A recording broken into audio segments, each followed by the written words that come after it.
Hey, YouTube folks, welcome to another video. And in today's video, guys, continuing our playlist, Learning the Openings, what we're going to see today isn't exactly an opening like the Sicilian, the French, or the Ruy Lopez. No. What we're going to see today, guys, are some fundamental concepts that you should learn to play this stage of the game better, right? But, Raphael, what concepts are these? Well, guys, basically, there are two concepts that I'm going to present to you today, which are the concept of the center on the chessboard and the real importance of having this knowledge.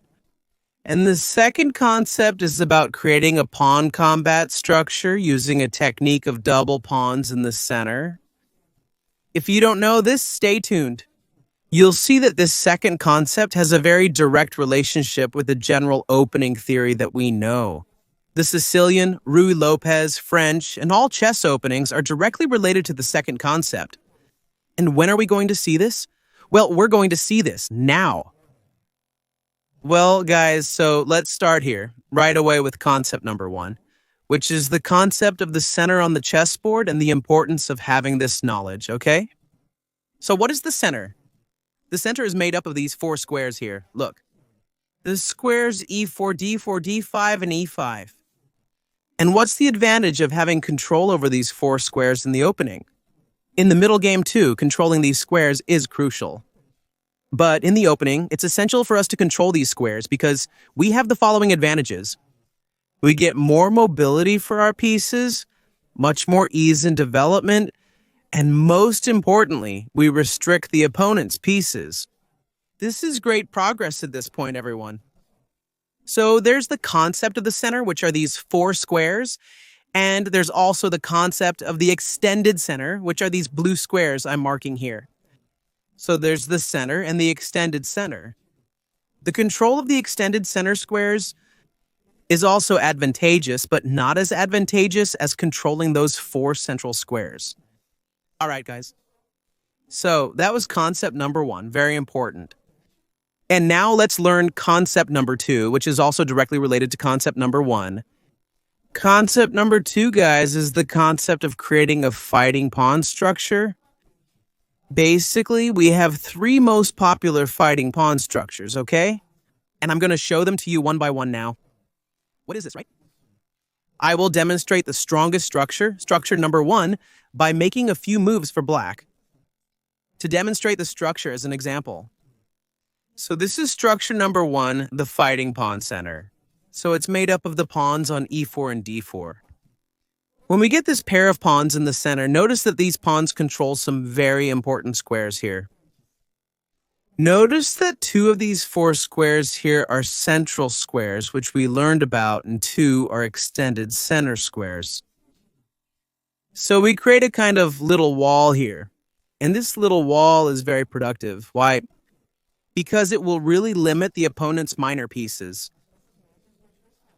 So knights and bishops won't be able to occupy these squares here because our pair of pawns here, our fighting pawn center, is controlling these squares. So this here is formation number one. It's the dream formation, like in the opening for a chess player to get these two pawns in the center. Later on in the video, you'll see that these concepts have direct relationships with the general opening theories that we know. So let's look here at the second contestable center. So it's made up of this formation here, d4 and c4. So this pair of pawns also controls some very important squares. Watch. Two central squares, one square here from the big center and one square outside the big center in the extended center. So what happens? This is formation number two. It's very good. We have a square on the outside, which I've marked in green. Notice that we still have a little wall, but it was moved one square to the left. So it still controls key squares in the center and the extended center. However, not as many squares as the formation we saw earlier with e4 and d4. That's why this is the number two formation in terms of strength. It still controls these squares that really limit the opponent's minor pieces. And the number three formation, which isn't as popular as the other two, is this one here. Folks, with e4 and f4. It also controls very important squares. Let's mark them here. 2 squares in the center, 1 square in the extended center, and 1 square outside of both. So it still has that little wall, but now it's been shifted to the right. What's the problem with this formation, guys? It causes a problem regarding the king's safety. Notice here that this diagonal opens up, and this diagonal here also opens up. So the opening of these 2 diagonals can cause some problems for the king, and that's why it's listed here as formation number 3 in terms of the strength of this structure. You can see that this structure is still used, for example, in the King's Gambit. The King's Gambit uses this formation here with e4 and f4, but of course, it's not as popular as the other 2 formations we've seen, right? So let's see the following, guys. Now that we have an understanding of what the center and the extended center are, as well as the combat structures, let's see what happens if our opponent doesn't care about these concepts. What does a game look like when the opponent doesn't pay attention to this issue of the center and pawn combatants, right? So I'm going to show you an example here where white starts by playing e4. And black's opponent here, a joker, doesn't want to use this concept, just wants to develop the pieces. So e4, and here black played knight to c6. Now that we have this knowledge of the center and fighting structures, we already know what to play as white here, don't we? We're going to play d4 here. Why? Because we want to create our perfect center. The number 1 center with e4 and d4 black here will continue without paying attention to this question of structure, of fighting, and will keep developing their pieces. So developing the pieces always makes sense, it always does, but we also have to pay attention to the structure. So black here played knight f6, and now we're going to see how to use our advantageous center. This advantageous center starts to move forward and bother the opponent's pieces. So here in this position, the move e5 is a very strong move because it directly bothers the knight on f6. And in just a few moves, black already has problems to solve here. Where does this knight go? It can't occupy these squares because the queen controls them. Bringing the knight back to g8 is a very sad idea because black simply loses time and can't get any development from it. Knight to e4 is also a very dangerous option because there's a direct threat here from white. White can play f3 and notice that this knight here has no escape squares.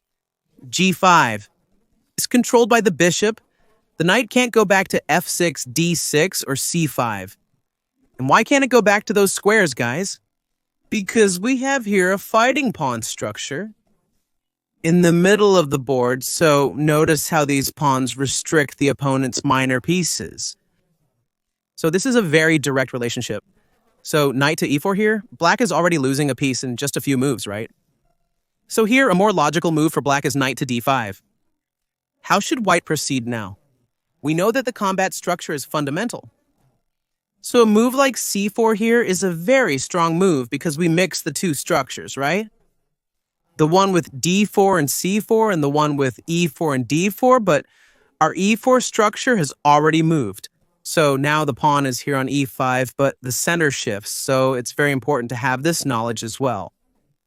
So in this position, one possible continuation for black here is to play knight to b6. And now white will continue with the natural development of the pieces, since they have a very strong center that black hasn't paid attention to. So how are we going to develop our pieces? Let's develop our pieces always controlling the central squares. I'll make another video later on, okay? Explaining this whole concept of piece development. For now, we're going to understand this concept of the center and also of combat structure. A natural move for white here is knight to f3. You develop the knight controlling 2 very important central squares here, right? Black, in this position, keeps playing without controlling the center, so they play pawn to g6 with the idea of bishop to g7 to castle. And now, white's center keeps advancing. For example, a move like pawn to d5 here is very strong. Notice that this knight here is in serious trouble. Black can move the knight back to b8, but b8 already brings the tactical advantage for white. Pawn to c5 attacks the knight on b6. This knight has no escape squares. It can't go to a4 because the queen controls it. And it also can't capture on d5 because the queen controls that square too. So here, white is already winning a piece, so knight to b8 is not a very good option. The other option is to play knight to e4, and what does white do next? They keep developing their pieces. The pieces should always come out controlling central squares. Notice that this knight controls 2 central squares, and this one also controls 2 central squares, which means a super strong pawn center, with the knights controlling the central squares. So here black continues with bishop to g7, developing the pieces without controlling the center. And now, in this position, white already has an immediate gain with pawn to e5. Notice now that the knight on b6 doesn't have any escape squares. It can't go to a4, it can't capture on d5, because those squares are always controlled by white's pieces. So, of course, this was a pretty exaggerated example, right? Of what happens when the opponent doesn't pay attention to this central fighting structure.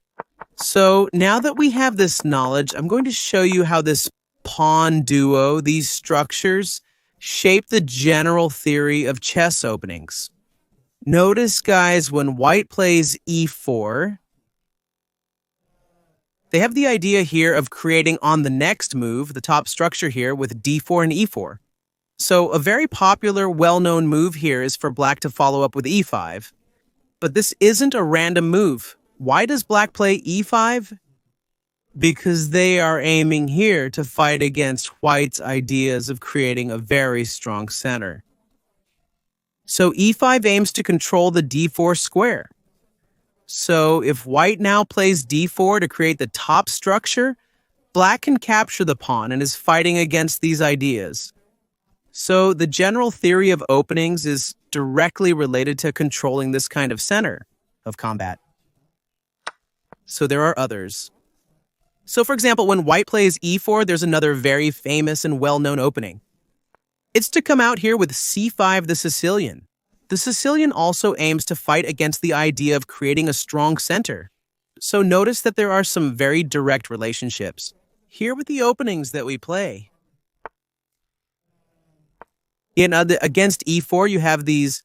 Against d4, it follows the same logic. White here wants to play the fighting structure number 2 with e4 and c4. So a very popular move for black is to play d5, which aims to prevent white from creating the center easily. There are ways to continue here. Black can keep the structure. There are pawns here fighting in the center. They didn't let white completely win the center. They can also capture the pawn and break this structure directly if white wants to create the structure again. Opening theory always fights against this formation. So moves that aim to break this structure will always happen, okay, guys? So these are direct defenses against these strong center ideas, and there are also indirect defenses that allow white to temporarily create this strong center to break it later on.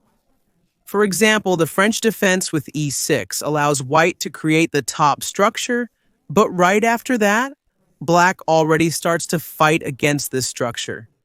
So, in this position, if white advances, which is a line I really like, black will always try to break the structure.